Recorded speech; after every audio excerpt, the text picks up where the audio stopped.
Hey guys, Cody here with Import Image Racing. In the last video, we did the BilletWorks shifter stop, and now we're going to be pairing that with the BilletWorks shifter plate. That's going to give us a really nice short throw, and it's going to feel much more solid than the stock shifter plate that we have in there now. So it's going to be a pretty simple install. It may look a little bit complicated, but I'm going to walk you through it as best as I can. This isn't actually going to change the sizing of your shifter. This is just going to give you a shorter throw. I'm also going to be installing a brass shifter bushing when we do this as well. We have a bunch of other shifter bushings on the website too, so got a lot to pick from. I'm going to go ahead and get into the install. So the first thing we're going to want to do is jack up the car, get underneath of it, and locate this transmission carrier mount. We're going to actually be removing that today. This is going to make the install much easier. Once you are under here and you see your carrier, you're going to notice on the right side of the transmission there's a little shield, and your shifter plate is actually hiding behind that. Two 17 millimeters up at the front, four 14 millimeters on both the sides, two 14 millimeters in the middle, and then we have these two heat shield bolts back here. Just remove all that.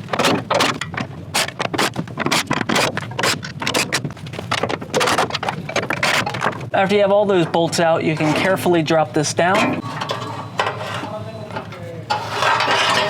We have so much more room to work now. So now we're gonna have 5 12 millimeter bolts holding these shields into place. The first 3 are going to release this shield here, and then the last 2 are gonna release this shield here. We can remove all 5 of those and both these shields.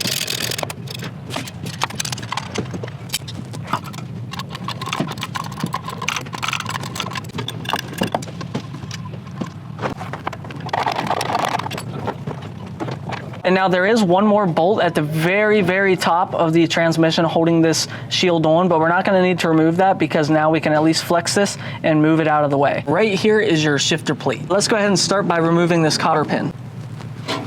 So I'm just going to be grabbing onto this with some pliers and pulling this cotter pin out of here. Okay, there it goes. Now we can pull this washer off, and we can actually pull the shifter linkage off of the shifter plate. Now the linkage is quite a bit in the way because we're gonna have to get a punch in there, so I'm definitely gonna take this plate off. We have these two 12 millimeter bolts, the one way up at the top and the one here at the bottom. Okay, now we have our shifter linkage out of the way. We can just kind of sit this over here. You can actually move it a little bit to get better access to that roll pin. That roll pin in there is what we need to remove to get the shifter plate out of here. So now I'm using a 3/16 punch. I'm just gonna line this up with that roll pin and give it a couple taps.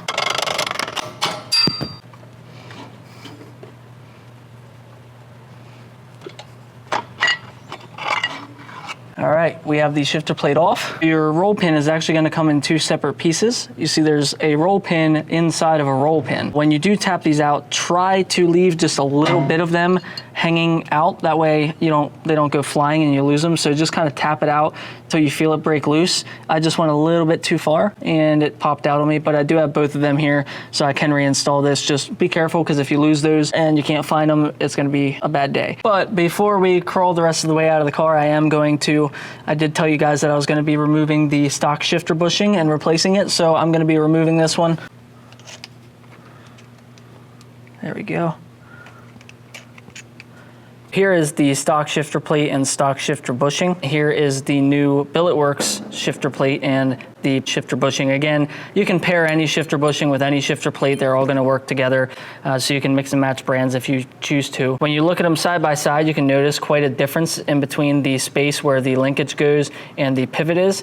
And there's obviously a difference in weight and sizing. And all that is going to play a role in how this thing changes the car. But now we can take this thing back under the car and install it. So it's going to be really difficult to show you guys, but there is that 12 millimeter bolt up here that I told you about. Now with everything out of your way, you can actually get up here and move this shield out of the way so we can install this new one. So now we can put the shifter plate in, and I will say I did start the roll pin before sliding under the car. If you do not start the roll pin before you begin to slide under the car and install this, it's probably not going to be a lot of fun. You're going to be trying to tap the roll pin in and it's going to be loose and falling down on you. So definitely start the roll pin before you install this. Lift this up and slide it on. So now you can see the roll pin. I actually have the center of the pin here. I'm going to start to push that up into the pin. And then I'm going to take the punch and work this pin back inside. If you're tapping on it and it doesn't seem like it's going in, you may not have the hole lined up just right. Try moving it a little bit and see if you can get it to line up and go in. I am using a larger punch. I'm using a 5/16 now to tap this in to make sure I get it even. Okay, so you can see the roll pin is now pushed back up in.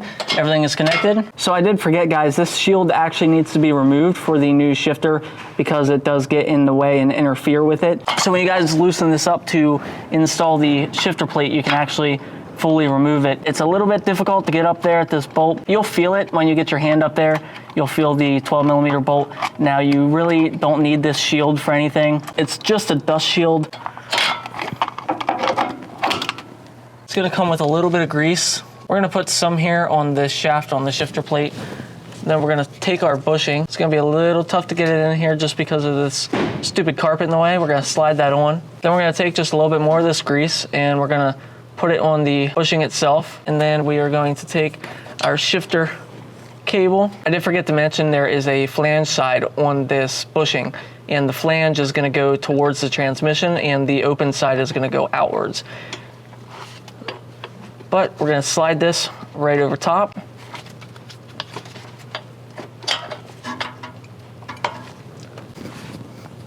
Then we will reinstall our factory washer and install our factory cotter pin.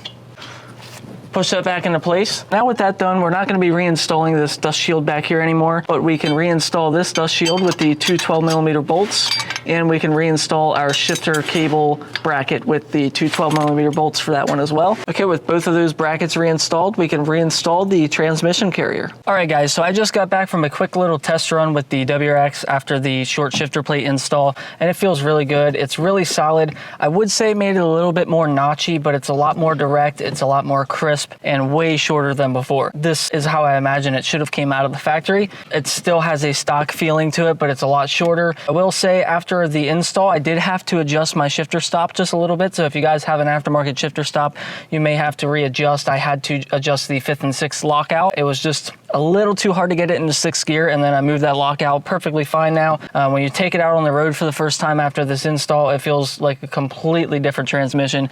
If you are considering getting a full short shifter to install, you could pair it with the short shifter plate and really reduce your throws. So the WRX short shift plate that we just installed reduced the throw by 35%, and it's very noticeable. It feels really good. However, if you're not too crazy about a really notchy shifter, I would probably stop here or do one or the other. Short shifter or the shifter plate, I believe they both reduce the throw about 30 to 35%. If you combine both of them, it's going to be really short and really notchy, and some people like myself might really like that, but other people might not like that at all. So if you want to keep a stock feel but just have a shorter throw, this is a perfect mod for you. At some point, I'm sure we'll install a short shifter in this, and then I can give you guys some feedback on that as well. Guys, that's going to conclude today's video. I'll leave a link in the description for that shifter plate and the shifter bushing, and it's really worth the upgrade. It may seem like a lot of work. It's really not that bad. Trust me, you can probably knock it out in like an hour, and it's really rewarding. That's going to be it, guys. We'll see you in the next video.